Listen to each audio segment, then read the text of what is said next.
Friends, welcome to Sparrow kitchen Karur. இன்றைக்கி இந்த dosa recipe எப்படி பண்ணுறதுன்னு பார்க்கலாம். எங்கள் சேனலை சப்ஸ்கிரைப் பண்ணாதவங்க மறக்காமல் சப்ஸ்கிரைப் பண்ணிவிடுங்க. பக்கத்தில் இருக்க பெல் ஐக்கான் கிளிக் பண்ணிவிடுங்க. அப்போ தான் நான் போடுற வீடியோ நோட்டிஃபை ஆகும். இந்த தோசை ரெசிபி பண்ணுறதுக்கு ஃபஸ்ட்டு ஒரு பவுலில் முட்டையை உடச்சி ஊற்றிக்கோங்க. விஸ்கு வச்சு இந்த மாதிரி நல்லா கலக்கிக்கலாம். விஸ்க் இல்லைனாலும் வீட்டில் இருக்க கரண்டி யூஸ் பண்ணிக்கோங்க. 2 டீஸ்பூன் சர்க்கரை ஆட் பண்ணிக்கலாம்.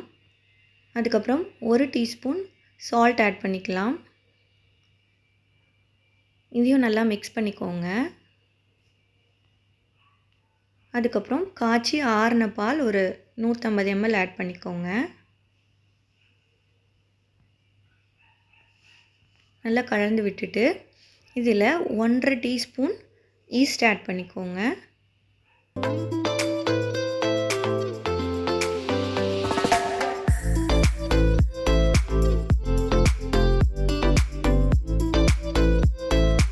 $200 ml தண்ணி ஆட் பண்ணிக்கலாம். அதையும் நல்லா கலந்து விட்டுக்கோங்க. அதுக்கப்புறம் இதில் 200 கிராம் மைதா மாவை ஆட் பண்ணிக்கலாம். 2 கப்பு இருக்கும் 200 கிராம் அப்படிங்கிறது. பேட்டரை நல்லா மிக்ஸ் பண்ணிக்கலாம். இந்த மாதிரி தோசை மாவு பதத்துக்கு நல்லா மிக்ஸ் பண்ணிக்கலாம்.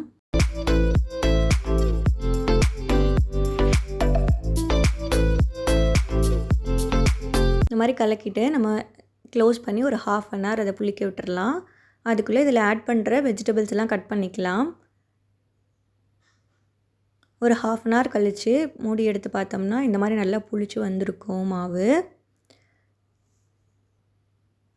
இந்த மாவில் நம்ம திருவின உருளைக்கிழங்கு ஆட் பண்ணிக்கலாம்.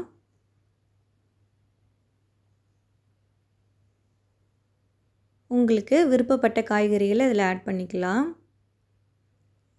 அதுக்கப்புறம் இதில் திருவின கேரட்டும் ஆட் பண்ணிக்கிறேன்.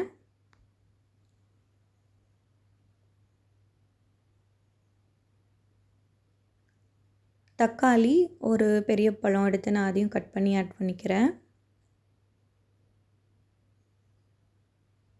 அதுக்கப்புறம் பீன்ஸும் ஆட் பண்ணிக்கலாம். அப்புறம் ஒரு பெரிய வெங்காயத்தையும் நான் ஆட் பண்ணிக்கிறேன்.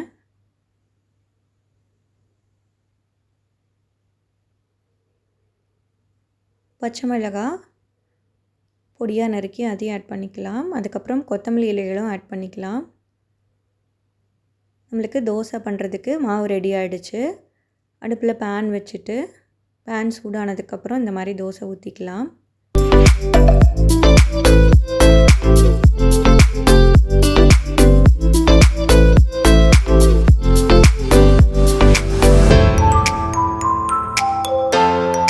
அடிக்கடி அரிசி மாவுலேயே தோசை பண்ணுறதுக்கு இந்த மாதிரி வித்தியாசமாக செஞ்சு சாப்பிட்லாம். டேஸ்ட்டும் நல்லாயிருக்கும். நீங்களும் இதே மாதிரி ட்ரை பண்ணி பாருங்கள் ஃப்ரெண்ட்ஸ். பிடிச்சிருந்ததுன்னா லைக் பண்ணுங்கள், ஷேர் பண்ணுங்கள், கமெண்ட் பண்ணுங்கள். மறக்காமல் எங்கள் சேனல் ஸ்பேரோ கிச்சன் கரூரை சப்ஸ்கிரைப் பண்ணுங்கள். தேங்க்ஸ் ஃபார் வாட்சிங். Bye friends.